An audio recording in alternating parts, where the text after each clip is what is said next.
Olá, eu sou a Angel e sejam bem-vindos a esse canal eclético. Cada dia trarei aqui um tema diferente para o nosso entretenimento. E hoje vou trazer para vocês um conto de João Damasceno Filho, intitulado Uma Casa Misteriosa.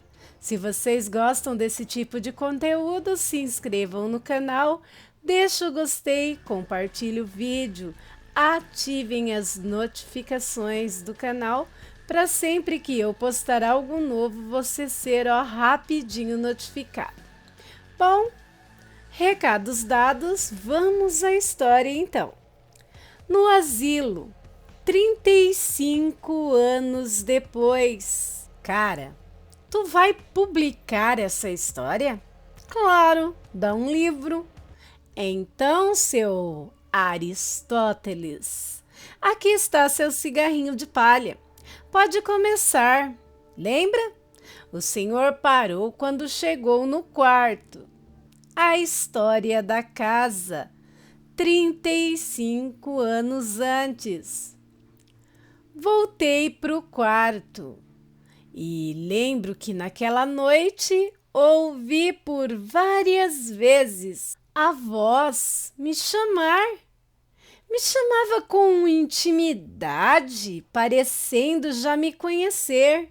Começava então a me assustar comigo mesmo. Não temer, não enlouquecer e até achar a voz íntima. Meu comportamento não cheirava nada bem.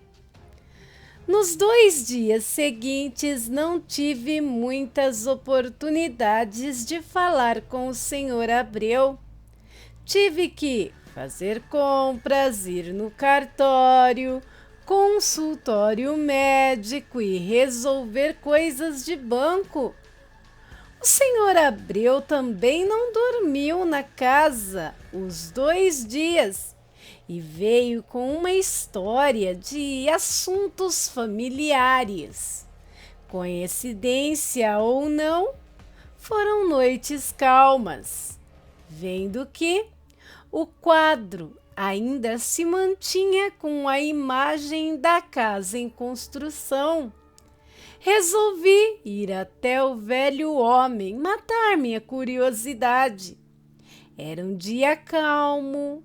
O senhor Abreu estava justamente mexendo no quartinho, o qual queria derrubar. Ele assoviava e cantarolava canções estranhas. Vendo que eu ia em sua direção, ele se antecipou dizendo: "O senhor quer falar comigo?" Eu odiava o meu nome. Era difícil alguém me chamar por ele, mas na casa parecia o lugar de pronunciá-lo. Tudo na casa era estranho. O senhor Abreu era estranho.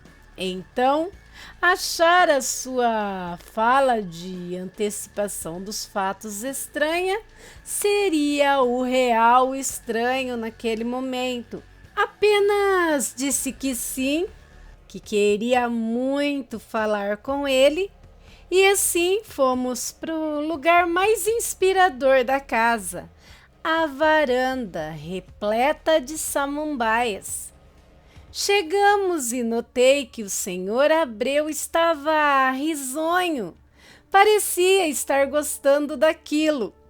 Pude até ouvir um sussurro de seus lábios. Ele desconversou, dizendo ser impressão minha, mas eu sabia que não era. Sabia que algo estranho e sombrio acontecia ali, mas como sempre o velho se antecipou. Não sei como ele conseguia fazer aquilo, mas na verdade não era aquilo que eu queria saber. Queria mesmo saber sobre o homem na construção, que mesmo sendo impossível, parecia ser ele. Eu perguntei e a resposta foi assustadora. Era eu na pintura, senhor Aristóteles. Na construção dessa casa. Fui eu o arquiteto. Pensei que fosse ficar louco naquele momento. O quadro datava o ano de 1870. Isso fazia o senhor Abreu ter bem mais de 100 anos. Como aquilo seria possível? Eu não estava diante de uma assombração. Era um senhor que estava ali, na minha frente. Lembro que me levantei e fui na cozinha pegar uma garrafa d'água. Minha boca ficou tão seca a ponto de eu não conseguir falar. No caminho pensei em fugir, ir embora, deixar toda aquela loucura para trás, mas não. Algo me prendia àquela casa. Tomei a água e voltei. Meu Deus, por que voltei? Tudo poderia ser diferente, mas voltei. Me sentei ao lado do senhor Abreu, que começou a contar tudo nos mínimos detalhes. A história começava bizarra desde o início, dizendo que foi contratado pelo senhor Burton Lemont e a senhora Elizabeth Lemont para fazer o acabamento da casa, e era o ano de 1870. Ele dizia que o casal francês era a coisa mais graciosa já vista.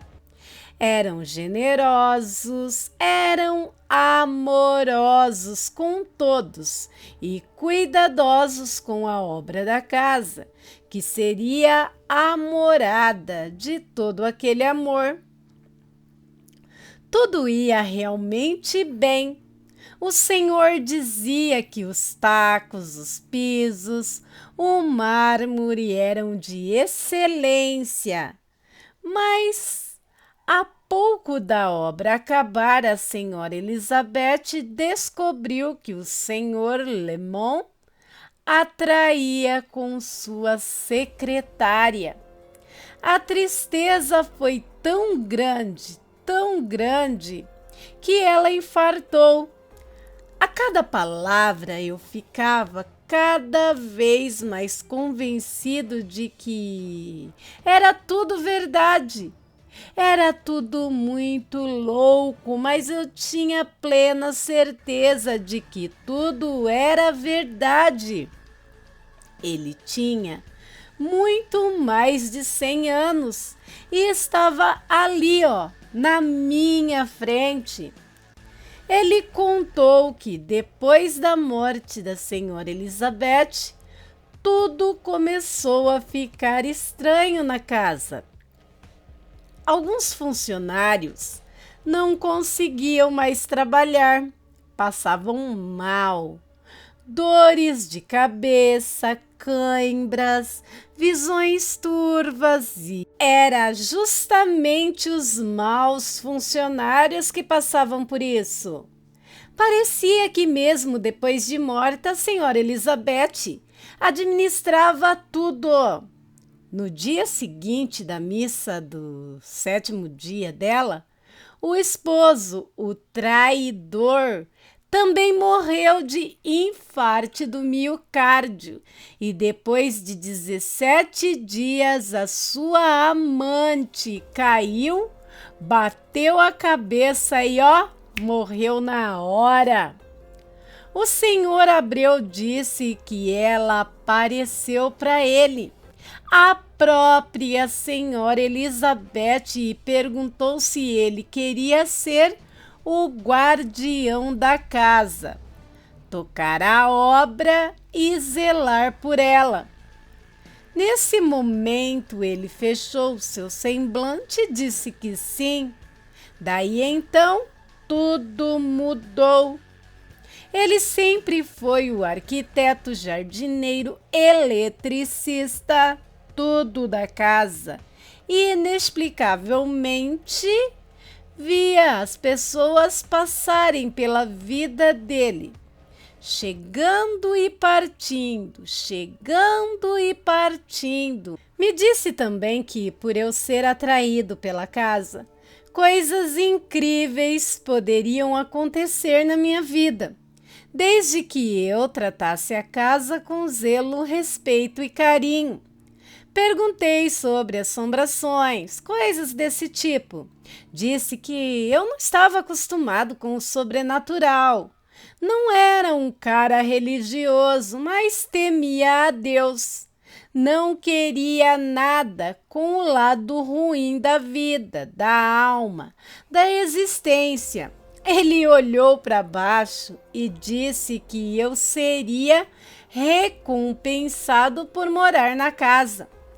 Ficamos conversando por horas. Falou de coisas sobrenaturais, mas omitiu as mais horripilantes. Ficou firmado naquele dia que ele iria morar no quarto térreo, perto da escada. De alguma forma, seria bom tê-lo por perto. Subi para o quarto e pude sentir a inspiração tomar conta do meu ser. Parecia que meus ouvidos estavam mais aguçados, minha visão mais clara e minha mente a turbilhar.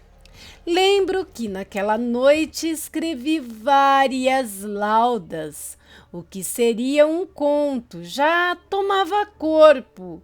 Não de novela, mas de um romance. A história se encaixava de uma forma especial. E assim aconteceu. Em apenas 3 dias terminei o romance intitulado Paixões Perigosas. A editora aprovou num piscar de olhos.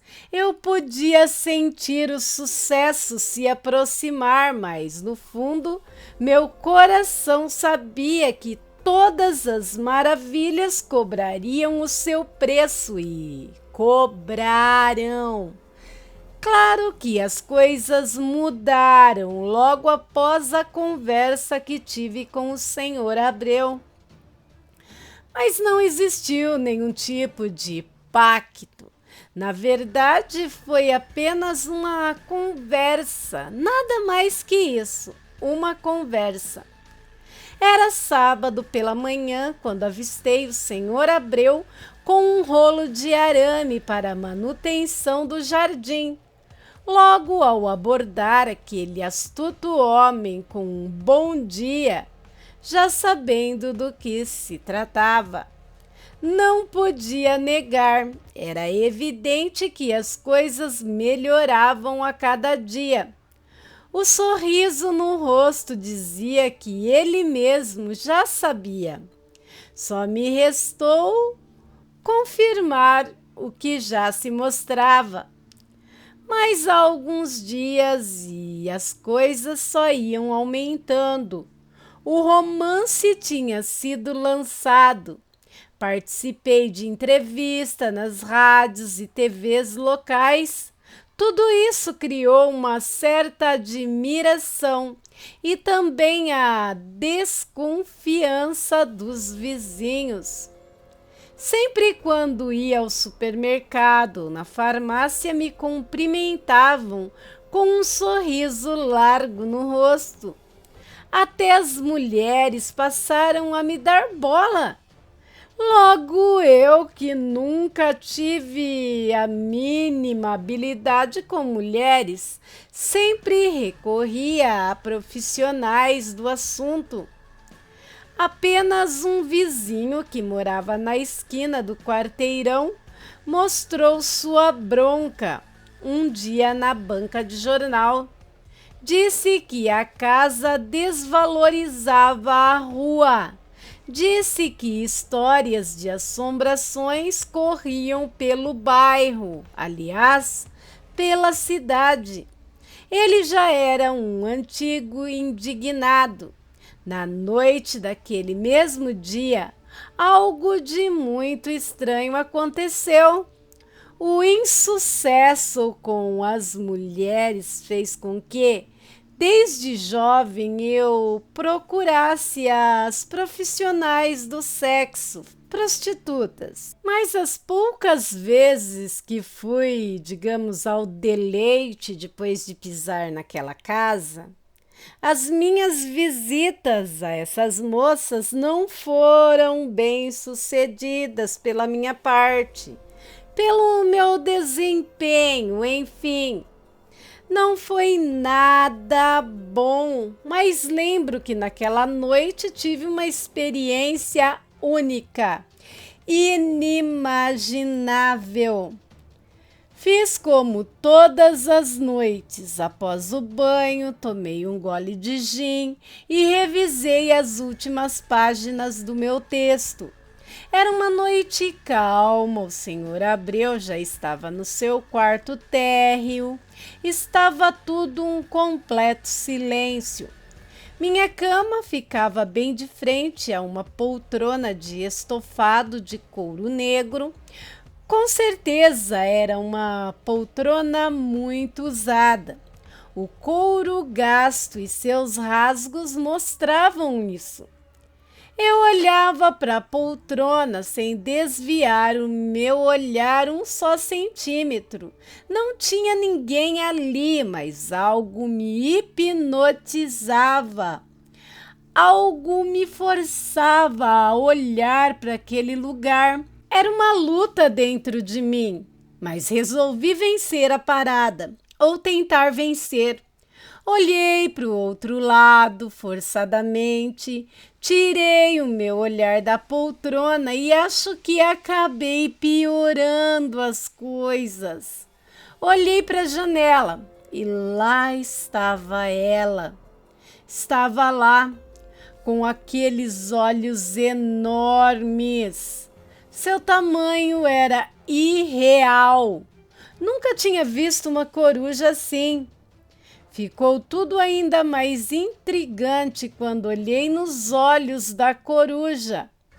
Ela não olhava para mim. Ela olhava fixamente para a poltrona.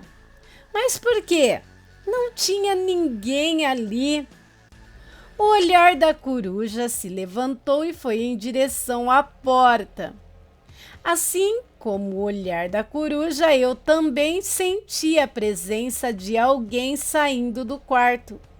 Não ouvi passos, mas ouvi uma respiração calma e compassada. Voltei o meu olhar para a janela e ela ainda estava lá, enorme, e agora sim, me olhando nos olhos. O abajur estava apagado. Era ela, reluzente com o brilho da lua. Ficou ali por volta de 5 minutos, até se virar e voar saindo da minha visão. Então me cobri dos pés à cabeça e dormi. Senti um calafrio. Olhei para o relógio que já marcava 3h33 da madrugada. Ventava lá fora. Me assustei com o galho da árvore batendo na janela. Tive a mesma impressão ali, a mesma mesmo, que tive horas antes. Meu olhar ficou vidrado naquela poltrona. Eu podia sentir a respiração, mas o quê? Quem estava ali? Uma alma? Uma assombração? Olhei novamente para a janela e tive a confirmação que sim, tinha alguém na poltrona, pois do mesmo jeito que a coruja já tinha visto alguém, agora o pombo e o corvo também faziam o mesmo movimento. Mesmo apavorado, porque eu estava apavorado, tentei me comunicar. Oi, tem alguém aí? Por que não se comunica? Mas nada, nenhuma comunicação. Apesar de eu nem saber como seria, era desesperador saber que tinha alguém ou algo ali e não pude me comunicar, saber a real intenção. Diferente da primeira vez, o que estava na poltrona não saiu, permaneceu ali. O pombo e o corvo voaram da janela e eu fiquei por horas olhando para a poltrona. Vi que o dia já estava amanhecendo. Podia ouvir o senhor Abreu de pé no quarto térreo fazendo barulho. Só aí os meus olhos pesaram e eu dormi. Passava do meio-dia quando acordei ao som ensurdecedor da campainha. Era a espanhola, dona da pensão, que trazia as refeições do dia: almoço, café e janta.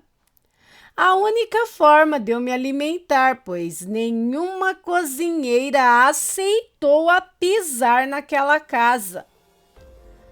Quando desci, vi que o senhor Abreu já tinha acertado com a espanhola. Eu costumava almoçar sozinho na cozinha. O senhor Abreu comia pelos cantos da casa, geralmente na varanda. Mas nesse dia pedi que comesse comigo. Na verdade, eu queria contar-lhe o que tinha acontecido. Não foi diferente. Antes de se sentar, ele me perguntou se eu estava vendo coisas pela casa ou tendo sensações estranhas. O senhor Abreu sempre se antecipou, parecendo já saber o que eu ia dizer e sempre com calma, se mantendo acima de qualquer estranheza, até porque ele era uma grande estranheza devido à sua idade. Mas o que revelei para ele na mesa da cozinha lhe causou aflição. Por mais que tentasse disfarçar, pude ver em seu semblante uma preocupação. Na verdade, um desespero, mas por quê? Falei o quê? Ou quem? Quem poderia estar naquela poltrona? Mas ele se manteve calado durante todo o almoço. Vendo que aquelas perguntas estavam trazendo angústia ao velho homem, procurei me calar, mas fiquei muito intrigado com aquilo. Voltei para o meu quarto, que também era meu escritório. Tentei esquecer a poltrona, mesmo ela estando ali atrás de mim. Escrevendo os meus textos diante da grande janela, conseguia ver o senhor Abreu trabalhando inquieto. Notava que deixava cair as coisas, colocava a mão em sua cabeça, secava a mão que estava suada. Minha vontade era de ir até ele e obrigá-lo a falar, mas não. Isso seria uma grande estupidez. A noite mais uma vez chegou e com ela o mistério, o enigma, o desassossego. Eu realmente queria saber o que deixava aquele pobre homem inquieto e resolvi ir até seu quarto. 2 dias se passaram e sempre com a mesma impressão de ter alguém na poltrona me perguntava por que eu não atirava dali, de perto da cama. Parecia que algo dentro de mim dizia que era ali o seu lugar.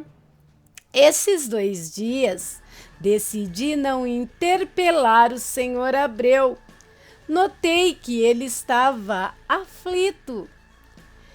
Da grande janela do meu quarto podia vê-lo olhando para trás, assustado, olhando para o céu e evitando chegar perto de mim. Era um senhor, eu não queria deixá-lo nervoso. Quando vi que no final da tarde o corvo e a pomba pousaram no galho do pé de ameixa e ficaram a observar o velho, não tive escolha. Fui falar com ele. Esperei ele tomar o seu banho, fazer seu lanche e entrar para o seu quarto. Bati na porta e dessa vez ele não ia fugir do assunto. Para deixá-lo naquela situação tinha que ser algo horrível, no mínimo horrível. Mesmo sabendo que não era correto, meti a mão na maçaneta e abri a porta e eis que peguei o seu Abreu sentado em sua cama com a Bíblia Sagrada nas mãos. Nunca vou esquecer aquele rosto amedrontado, na verdade, apavorado. Mesmo com ele relutando, forcei a situação. Eu tinha que saber o que estava acontecendo. Então me pediu para sentar e começou a contar o que realmente lhe afligia. Ele contou que a dona da casa, a senhora Elizabeth, aparecia como assombração de tempos em tempos e, de alguma forma, ela sugava a energia mundana e conseguia se materializar em carne e osso. Disse que a sensação que eu estava sentindo ao olhar para a poltrona com certeza era a senhora Elizabeth que estava voltando. Mas foi aí que ele mostrou seu desconforto. Foi a última conversa que ele teve com a dona da casa. O senhor Abreu já estava no plano terrestre há 146 anos. E ela disse que quando viesse, ia liberá-lo de suas obrigações, e esse era seu medo. Ele já estava há muito tempo na Terra. Já tinha alterado por demais as ordens naturais das coisas e, com certeza, o Criador ia castigá-lo. O fato é que ele já tinha certeza que isso aconteceria. Ele podia sentir. Estava tão seguro que me alertou. Coisas ainda mais estranhas aconteceram. Coisas jamais vistas, jamais pensadas. Disse que a própria casa mudaria de uma hora para outra. Ficamos conversando por mais de uma hora, até que ele pegou na minha mão e disse ter sido um prazer me conhecer. Lembro que abracei aquele velho homem e chorei. Me despedi e voltei para o meu quarto. Estava tão chateado, intrigado, raivoso que nem olhei para tal poltrona. Apenas deitei e dormi. e mais uma vez fui acordado com o som da campainha. Já passavam-se das 12 horas, meio-dia. Eu estranhei. Geralmente a espanhola tocava, mas logo em seguida o senhor Abreu atendia e acertava com ela. Mas não naquela manhã. Faltando alguns passos para abrir o portão, pude ouvir a espanhola resmungar: "Ha! O senhor está em casa. Já estava indo embora. Cadê seu funcionário? Ele sempre vem me atender." Ela notou a falta do senhor Abreu. Me deu um arrepio a fala da espanhola. Peguei as refeições, acertei a conta e rapidamente fui para o quarto dele. Aliás, ele nunca tinha perdido a hora. Fiquei lembrando da noite anterior e temi pelo pior. Cheguei no quarto e vi que ele não estava lá, mas em cima da sua cama tive a confirmação de que tinha chegado a hora do senhor Abreu. A hora do velho homem, a morte. Foi uma imagem que confortou meu coração. Em cima da cama estavam as roupas que ele estava vestindo na noite anterior. E não estavam lá aleatoriamente. Mas não só suas roupas. Seu relógio estava com a pulseira fechada, sua meia, sua prótese dentária e mais coisas. A imagem mostrava que o senhor Abreu tinha sido arrebatado por Deus. Ele não ficou nos braços do mal. Ele foi para a luz. Minha mente ficava cada vez mais cauterizada pelo medo. Não era normal eu não me desesperar com tudo o que estava acontecendo. Eu tinha uma vida normal. Tudo mudou depois da compra da casa. Seria essa minha sina? O arrebatamento ou sumiço do senhor Abreu poderia trazer problemas. Ele era um senhor conhecido no bairro há anos, aliás, muitos anos. O que eu ia dizer para os vizinhos? Principalmente para a senhora espanhola que trazia nossas refeições? Aquele foi um dia misterioso, um dia silencioso. Fiquei escrevendo os meus textos e, quando olhava para a velha poltrona, não havia mistério algum, não sentia repulsa alguma. Aquele dia foi um divisor de águas. Só naquele momento pude ver o quanto estava gostando de tudo aquilo, preso a tudo aquilo. O normal seria eu sair daquela casa, nem que fosse para virar mendigo, mas para conviver com tudo o que estava acontecendo, fazia de mim um completo estranho. Já fazendo parte de tudo aquilo, resolvi ver os quadros. Eles poderiam me mostrar algo, e foi o que aconteceu.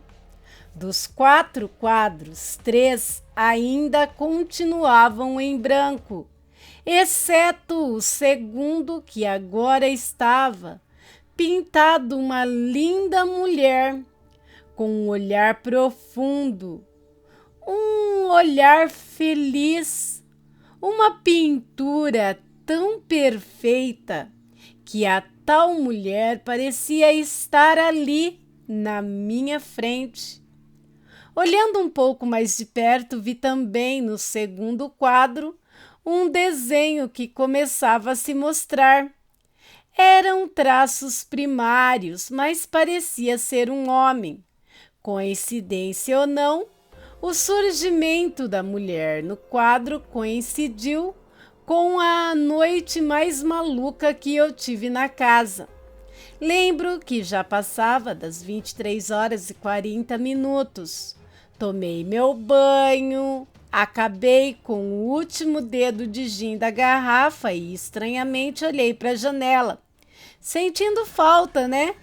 do trio de pássaros estranhos. Pus minha cabeça no travesseiro e apaguei. Em sonho ou não, senti uma mão feminina delicada deslizar pelas minhas pernas. Deslizava de baixo para cima. O bailar daqueles dedos me faziam arrepiar e logo após o arrepio, minha parte íntima ficou completamente enrijecida, se é que vocês me entendem. A mão subia e cada vez mais sensual. Eu estava em transe, em estado de sono, mas eu podia jurar que não estava dormindo.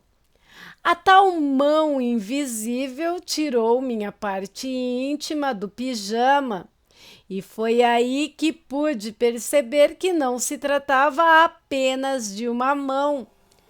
De uma forma louca e voraz, algo ou alguém começou um quente e excitante sexo oral, sim, ali na cama. Eu tentava abrir os olhos e não conseguia. Naquele momento, eu tinha certeza de estar acordado, mas os meus olhos não conseguiam abrir. Eu podia sentir unhas em meu abdômen, podia ouvir o som da saliva inexistente, pelo menos para os meus olhos. Mesmo que baixinho, eu podia ouvir o gemido da mulher que me fazia feliz. Mas quem? Quem estava fazendo tudo aquilo? Aquela cena tão louca não durou mais que 5 minutos. Tudo era tão intenso que meu gozo precocemente veio para me tirar a alegria. Foi só então que consegui abrir os olhos e, para minha surpresa, fui impactado com a visão de ninguém. Não tinha ninguém na minha frente, nem do meu lado direito, nem do meu lado esquerdo. Nada. Era apenas eu e o pijama, todo melado de prazer. Olhei para o relógio e vi que os 5 minutos eram, na verdade, muito mais. Eu tinha ficado sem perceber quase que a madrugada inteira. Ao amanhecer, tive apenas uma pista de toda aquela madrugada maluca. O cheiro do perfume. Quem fez tudo aquilo deixou um cheiro forte de perfume no quarto. Um perfume que eu jamais esqueceria. Eu ainda embriagado de tanta emoção, sensação estranha e ao mesmo tempo também satisfatória, verifiquei meu e-mail e vi que tinha ganho um respeitado prêmio de literatura. Foi um ganho que me trouxe grande visibilidade no meio literário e ótimo prêmio em dinheiro. Tudo estava dando certo, tudo mesmo. O meu sucesso como escritor me deixava menos humano. As loucuras que estavam acontecendo na minha vida, na minha casa. Meu medo ao normalizar tanto o sobrenatural era de tudo virar um labirinto, virar uma bola de neve e não mais ter como remediar.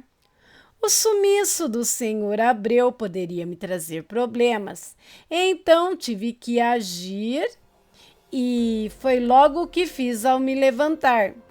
Lembro que cheguei na pensão da espanhola e já me deparei com ela me olhando com desconfiança. Parecia saber de algo. De bate-pronto disse que não precisaria mais de suas refeições. E já que agora eu estava sozinho, ia tentar me alimentar de um modo mais saudável. Ela muito rude disse o que eu queria dizer com mais saudável. Disse a ela que queria uma alimentação de grãos e legumes. Ia tentar desistir de carne vermelha. Ela olhou e balançou a cabeça negativamente. Provavelmente me achou um idiota. Foi na gaveta e trouxe o caderno com as contas do mês. Contas que eu já tinha pago.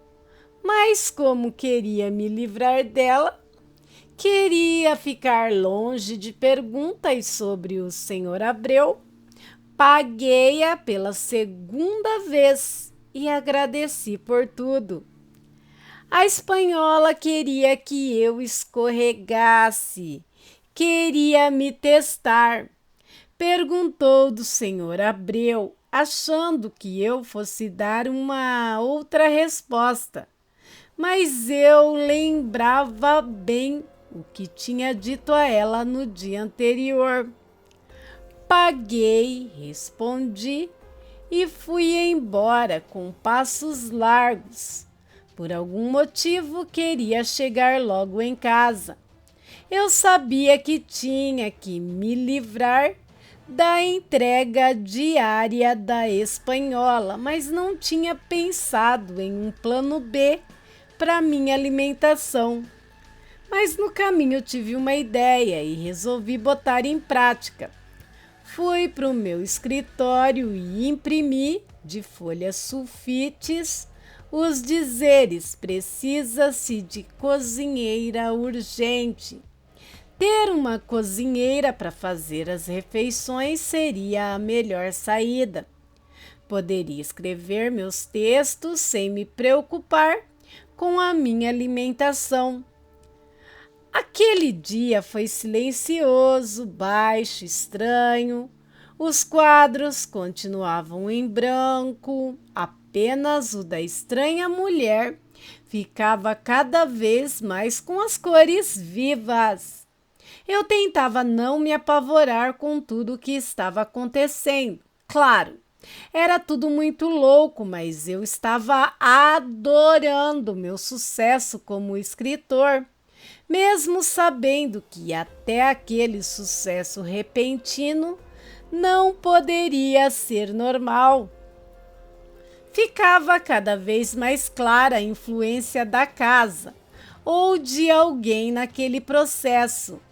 A noite caiu e quando me deitei, já pude sentir o cheiro do perfume, um prelúdio que me animava e realmente animou. Eu tive uma noite extremamente caliente com alguém ou algo totalmente invisível. Era surreal. Eu podia sentir as mordidas. Podia sentir também o resultado do prazer da minha parceira inexistente. Sim, era tão louco como prazeroso. Cansado, com as pernas bambas, com o corpo totalmente dolorido, fui acordado com o tocar da campainha. Levantei furioso e, sem colocar sandálias, fui atender o infortúnio. Eu tinha certeza de que era espanhola. Abri o portão com rispidez, prestes a expor a minha raiva. Ao abrir, quase caí para trás.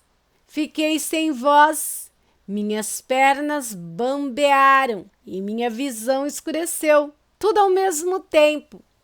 Só ouvi aquela voz calma e mansa dizer: Senhor, Senhor, está se sentindo bem?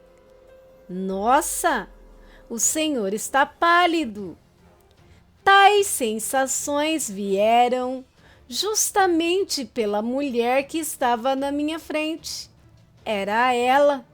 Sim, a mulher do quadro. Mas como aquilo seria possível? Eu estava com a minha cabeça a girar. A minha garganta secou. Acho que vim numa péssima hora. É que realmente estou precisando do emprego. Eu me envergonhei na hora. Ela estava querendo a vaga de cozinheira. Era a folha que eu tinha colocado no portão. Pedi para a bela mulher entrar para conversarmos. Eu tinha que olhar novamente para o quadro. Tinha que tirar minha dúvida. A linda mulher ficou um pouco desconfiada, até amedrontada com a minha reação. Tentei me explicar. Quero primeiro pedir desculpas. Eu estou com problemas pessoais, mas juro que não sou maluco. Eu tinha que inventar uma história para não ficar tão estranho o fato de levá-la para dentro de casa. Como eu lhe disse, não sou louco, mas venha. Veja esse quadro, veja essa mulher. Vamos, entre, não tenha medo. Ela entrou na casa sem entender nada, olhou para o quadro de perto e não esboçou nenhuma reação. Deu um sorriso de canto de boca. Claro que ela me achou um louco naquele momento. Desculpe, senhor. Acho que vim em uma hora inapropriada. Se a vaga já foi preenchida, devo ir embora. Eu fiquei encantado com a sua beleza. Também fiquei intrigado que, sim, era ela no quadro. Para mim, era idêntica, mas tive que mudar de assunto. Não, por favor, fique. Eu estou precisando de uma cozinheira. O senhor quer que eu faça apenas as refeições? E todos os dias? Ou alguns dias da semana? Na verdade, eu preciso de uma pessoa que também possa dar um jeitinho na casa. Como pode ver, não há crianças, não tem bagunça, sou escritor e fico o tempo todo no meu quarto. Ela olhou para o quadro, olhou para mim e disse com um sorriso nos lábios: Eu aceito o emprego, mas jura que não é louco? Caímos na gargalhada. Ela então se apresentou, disse que seu nome era Betânia, que estava realmente precisando do emprego, disse que morava na casa da tia, mas que sentia que a tia não queria mais ela lá. Disse que por ciúmes do namorado dela, um velho bem sem vergonha, ou seja, a tia não queria mais ela na casa por ciúmes do namorado. Conversamos sobre o pagamento, mostrei a casa e, precipitado ou não, acertei com Betânia. Ofereci o quarto que era do senhor Abreu, mas ela ficou em silêncio e eu também fiquei. Se eu insistisse, poderia parecer assédio.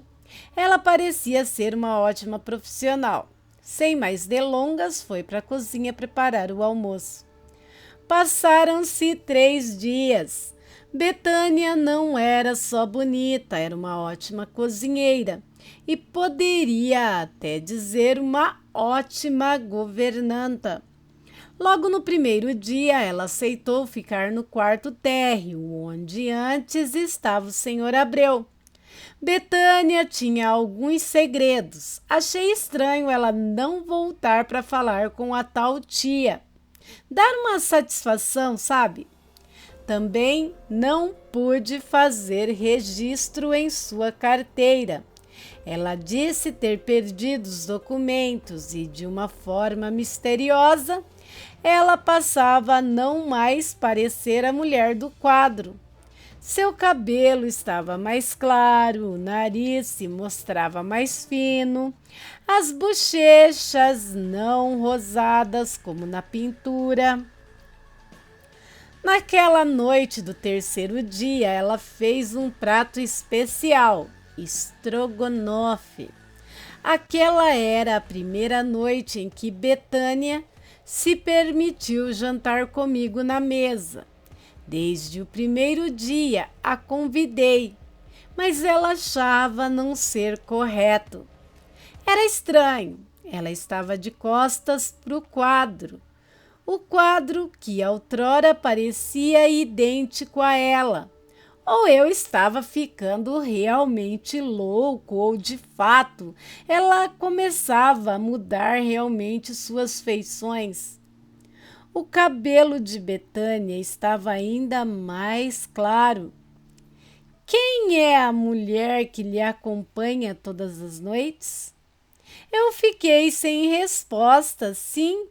Eu tinha meus encontros estranhos, sobrenaturais. Como explicar aquilo?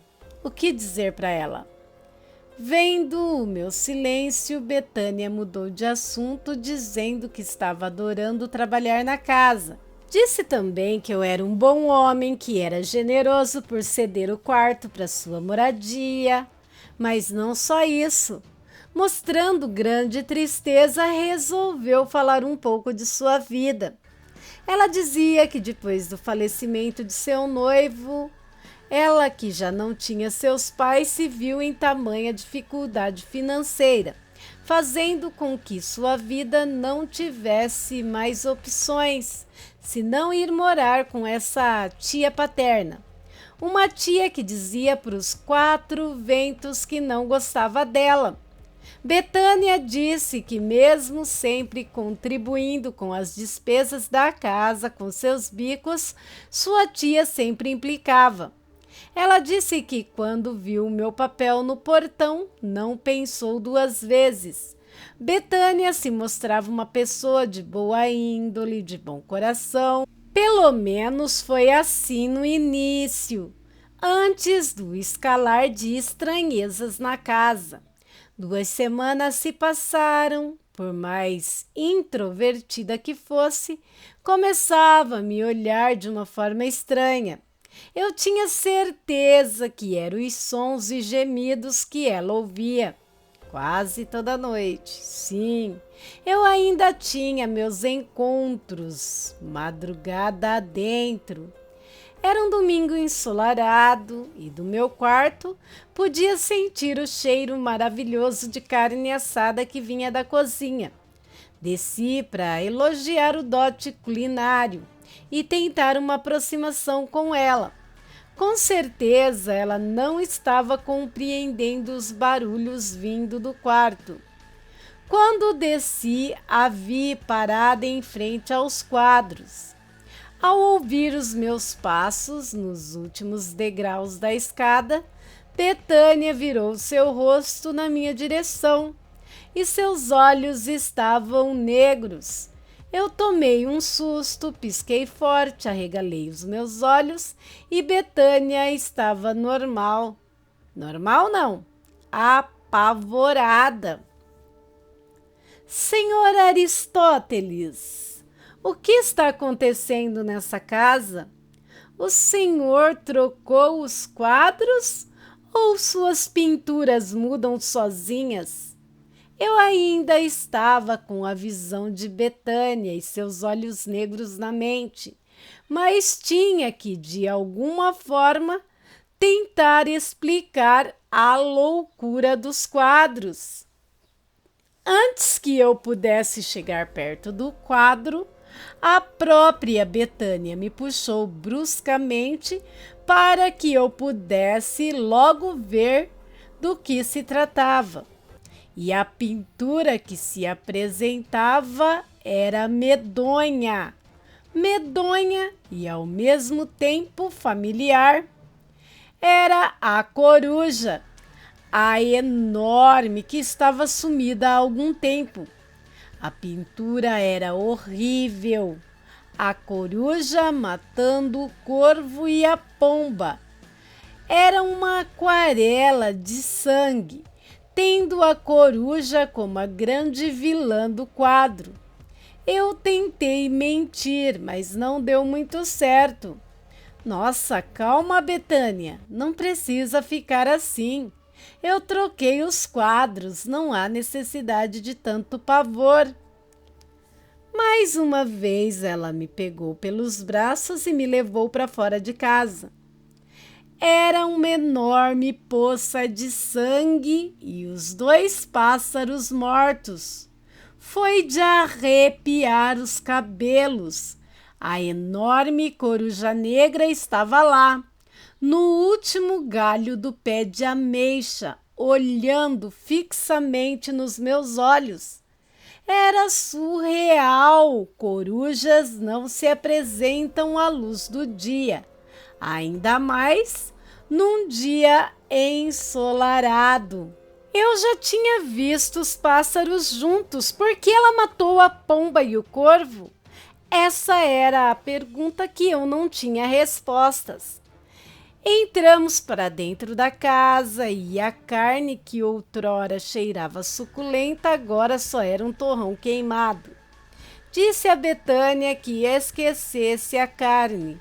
Eu tinha que contar para ela o que acontecia e foi o que fiz. Disse tudo. Falei do senhor Joaquim, o antigo proprietário de seus filhos, Rita e Marcos. Contei do senhor Abreu e a história da senhora Elizabeth, seu esposo, as transformações dos quadros, contei tudo. Na verdade, quase tudo. Não tive coragem de dizer o que acontecia na minha cama e nem que a minha carreira de escritor realmente deslanchou quando me mudei para casa. Betânia não duvidou de nada, muito pelo contrário. Ela já tinha vivido experiências estranhas na casa, mas por algum motivo se manteve calada. Ela voltou para a cozinha sem dizer uma palavra. Seu silêncio me soou um sim, e ela ia ficar. Claro que me achou um anormal, uma aberração, mas tê-la ali comigo de alguma forma ia me fazer seguir em frente. Aquele domingo foi estranho. Ela improvisou um lanche e se trancou no quarto. Fiz o mesmo, estava completamente envergonhado com tudo que tinha dito. A noite caiu e com ela um silêncio que começou a me incomodar. Pensei que bater na porta de Betânia seria inconveniente. Ela poderia não achar correto, mas acabei descendo e fiquei realmente preocupado. A porta estava fechada, mas a luz acesa. Pela claridade, não parecia ser o abajur. Bati 3 vezes na porta, mas nada. Bati mais 3 vezes e apenas o silêncio se fazia presente. Preocupado, pus a mão na maçaneta e... Meu Deus! Eu conheço esse perfume! Antes que eu pudesse abrir a porta, já pude sentir o cheiro do perfume. Era inconfundível, o mesmo cheiro que tomava conta do meu quarto.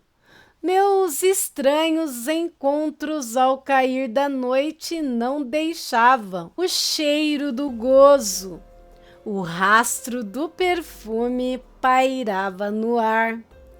Entrei e ela estava dormindo, a luz estava apagada, o reflexo na porta era o abajur.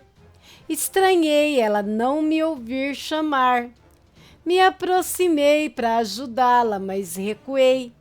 Ela já estava muito confusa por estar na casa. Minha presença ali só pioraria as coisas, até porque ela estava dormindo. Eu podia ouvir a sua respiração. Estava realmente dormindo um sono profundo. Mas não pude deixar de notar algo a mais. O seu agito na cama a deixou descoberta, mostrando seu lindo corpo. Betânia vestia uma pequena calcinha de renda na cor amarela e estava sem sutiã, me revelando então os seios mais lindos que eu já tinha visto.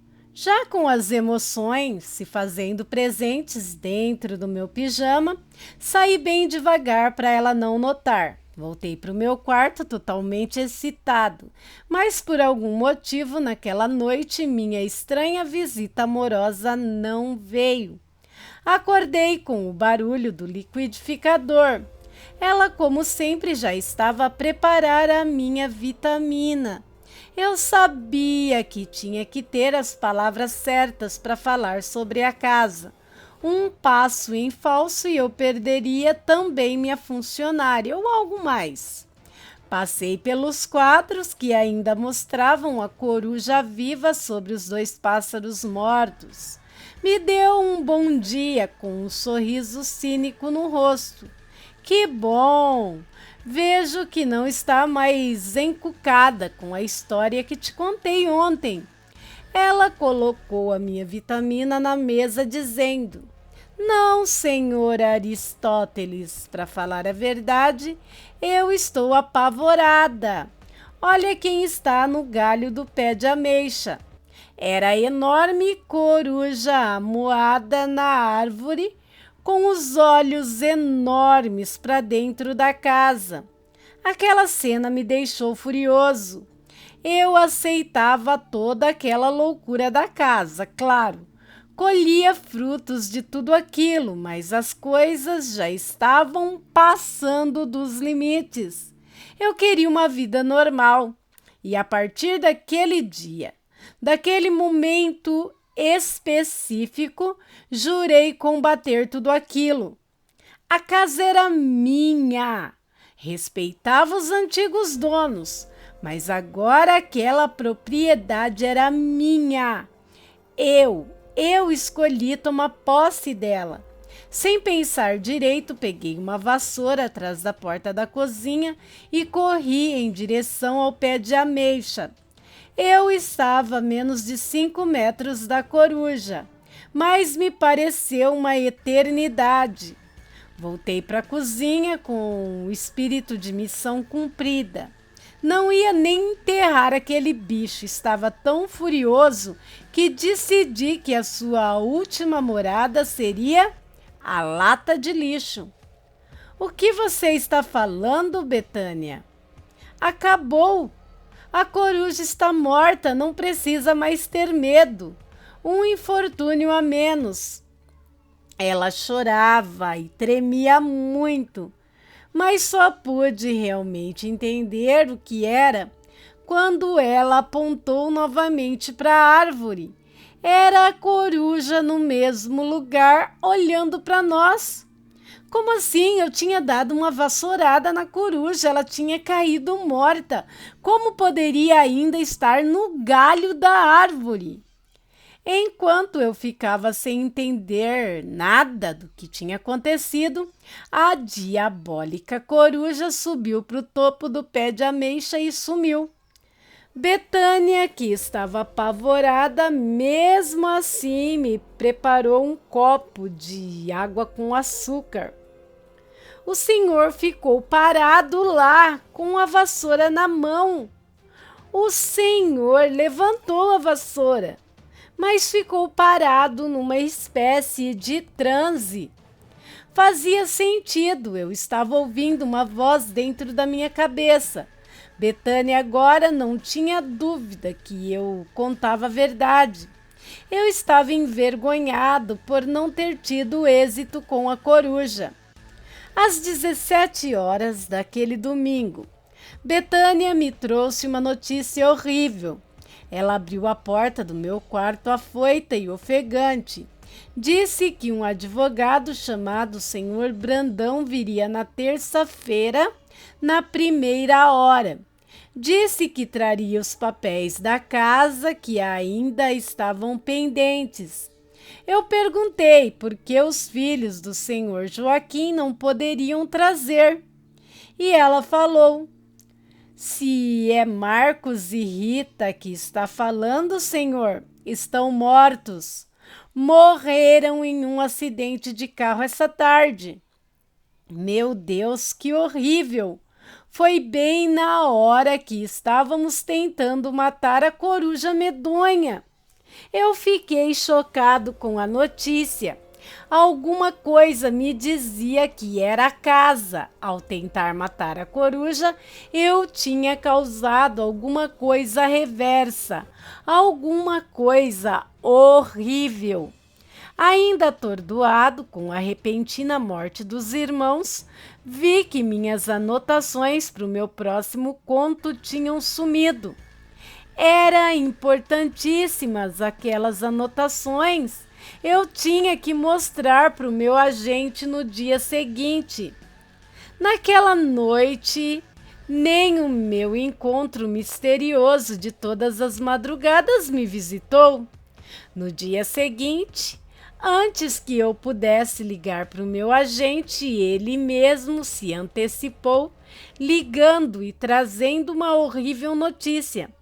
A editora tinha rescindido o contrato e eu não fazia mais parte do catálogo da editora. Era o meu sonho indo por água abaixo. Eu sabia que tudo aquilo tinha a ver com a tal coruja. Todos os reveses aconteceram depois de eu tentar matar a desgraçada. Sem pensar, com raiva tive uma horrível ideia. Fui até o quartinho medonho do fundo do quintal, peguei uma marreta enorme que eu tinha visto jogada no chão. Betânia me seguiu e dizia para eu ter calma. Ela estava com medo e mantinha uma certa distância. Eu estava agindo como um louco e, como um louco, comecei a dar marteladas na parede do quartinho. Sim, comecei a quebrar tudo. Era uma atitude maluca, mas eu tinha que ter certeza que, ao danificar a casa, me traria má sorte. Tirei o reboco quase que por total da parede do lado direito. E antes que eu pudesse colocar a marreta no chão, ouvi os gritos de Betânia. Saí para fora do quartinho e vi Betânia parada ao lado do pé de ameixa. Suas mãos tremiam. Ela apontava para a porta da cozinha e tentava dizer alguma coisa, mas a sua voz não saía. Ela estava morrendo de medo. Entramos para o quartinho e eu também tremia as pernas. Eu tinha acabado de destruir todo o reboco de uma parede que agora se mostrava intacta. Contei para ela que tinha acabado de destruir a parede. Ela mesmo tinha ouvido o barulho da destruição, o barulho das marretadas. Eu engoli a minha vergonha e disse sobre meus encontros noturnos. Foi horrível ter que admitir que de alguma forma eu me relacionava sexualmente com um fantasma e que agora eu tinha certeza era ela, Elizabeth, a antiga dona da casa. Ela me olhou com repulsa e me achou nojento, me achou uma aberração. Na verdade, eu já tinha me tornado uma aberração. Não era normal viver tudo aquilo. Ali mesmo, no quartinho, mesmo ela morrendo de medo, topou que íamos até o fim. Betânia não tinha para onde ir. Eu também não podia sair da casa. No fundo, já gostava dela, não queria reconhecer. Tínhamos que vencer essa maldição. Tínhamos que resistir. E assim tentamos. Eu e Betânia estávamos unidos, mesmo vivendo uma experiência surreal, fora de todos os parâmetros, é claro. Começamos a nos aproximar. Foi uma semana terrível. No meu campo profissional, tudo estava desmoronando. Tudo estava se acabando. Tinha perdido contratos, meus textos não eram mais aceitos nas editoras, nos mercados, nas bancas de jornais, em todo lugar éramos hostilizados. As pessoas já nos viam como um casal anormal, mesmo não sendo um. A casa tinha, sim, barulhos estranhos durante o dia, gritos durante a noite.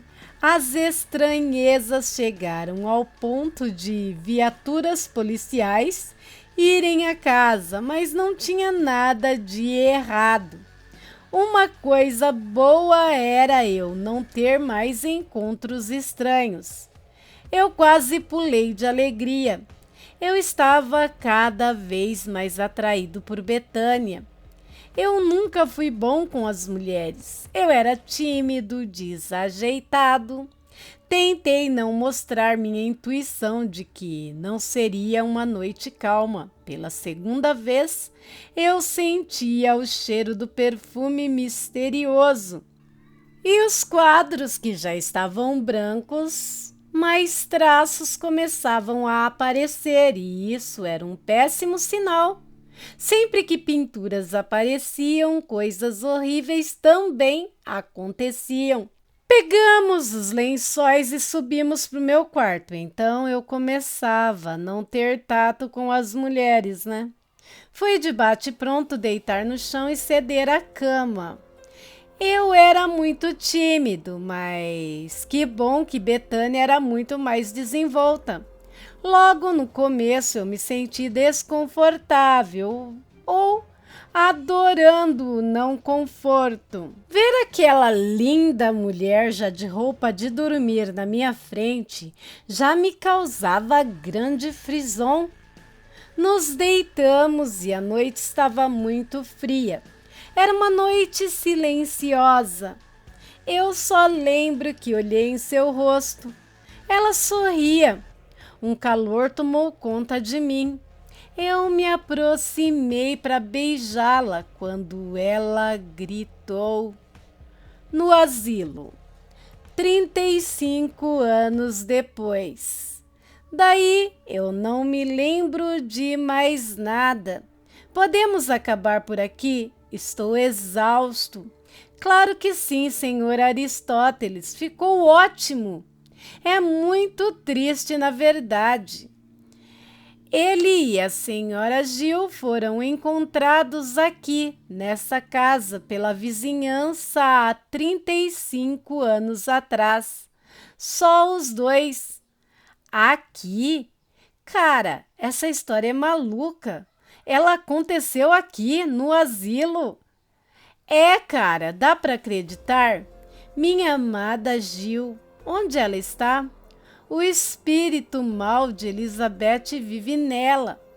Que bom que ela nunca mais apareceu. Ela quer vingança. Ela quer sangue. Quê? O nome de sua amada era Gil. O senhor falou o tempo todo Betânia, mas a senhora Gil vive aqui, caramba! Ela é a tal Elizabeth em carne e osso. Ei, ei, senhora Gil, largue essa faca! Não, não, não! Fim. Texto de João Damasceno Filho. E aí, o que vocês acharam dessa história? Deixe aí suas opiniões nos comentários. Eu particularmente gosto muito dos contos do João Damasceno e resolvi compartilhar esses com vocês. Se você gostou, deixa o like, compartilhe o vídeo, se inscreva no canal e ative as notificações do mesmo. Bem, meus amigos, por hoje é só. Fiquem com Deus e até um próximo vídeo, hein? Bye!